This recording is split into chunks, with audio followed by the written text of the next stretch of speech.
Bonjour à tous, on commence notre JT de la semaine avec cette question: peut-on vraiment faire confiance aux avis en ligne? Avant de réserver un hôtel, un restaurant ou encore d'acheter un produit sur internet, plus de 70% des Français se fient aux avis d'autres clients selon une enquête de l'UFC Que Choisir. Mais attention, de nombreuses entreprises n'hésitent pas à acheter des avis positifs pour améliorer leur réputation. Et d'après la DGCCRF, un avis sur 3 serait frauduleux ou manipulé. Sachez qu'il est très facile pour un commerçant d'acheter de fausses évaluations. Par exemple, sans avis 5 étoiles peuvent coûter seulement 129 € ou encore 15 € pour des commentaires fictifs. Soyez donc vigilants et méfiez-vous des phrases génériques ou des avis trop détaillés. Et on poursuit avec le changement des règles d'indemnisation des arrêts maladie annoncé cette semaine. Dès le 1er mars, les fonctionnaires ne toucheront plus 100% de leur salaire, mais 90% pendant les 3 premiers mois d'arrêt maladie, puis un demi-salaire en cas d'arrêt prolongé. L'objectif, réduire l'absentéisme, aujourd'hui plus élevé dans le public que dans le privé. Et d'ailleurs, les salariés du privé seront quant à eux concernés par la modification de leur plafond à partir du 1er avril.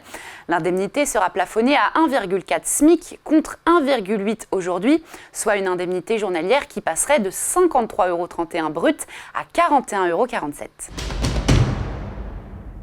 Et après les travailleurs, place aux retraités, et ils étaient 15 millions en France fin 2024 selon les derniers chiffres publiés par l'assurance retraite.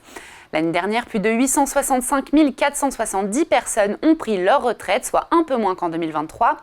Et alors que le dossier explosif des retraites sera bientôt réouvert aux négociations, la Cour des comptes vient de publier un rapport sur la situation financière du système.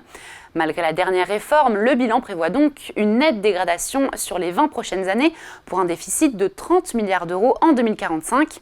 La pension nette moyenne des retraités devrait quant à elle progresser de 0,2 à 0,3% par an, mais plus lentement que celle des rémunérations des actifs, creusant ainsi l'écart de niveau de vie dans les prochaines années.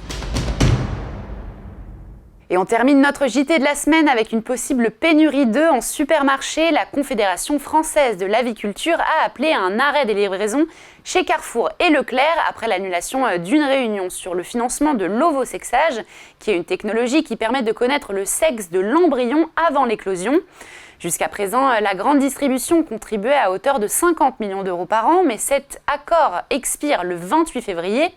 Passé ce délai, les producteurs risquent de devoir supporter seuls ce surcoût estimé à 40 millions d'euros. Face à cette impasse, les conditionneurs d'œufs menacent d'arrêter complètement leur livraison et d'exporter leur stock vers les États-Unis où la grippe aviaire a entraîné une forte demande. Et voilà, Par On Cache l'Hebdo, c'est fini. On se retrouve la semaine prochaine sur Boursorama.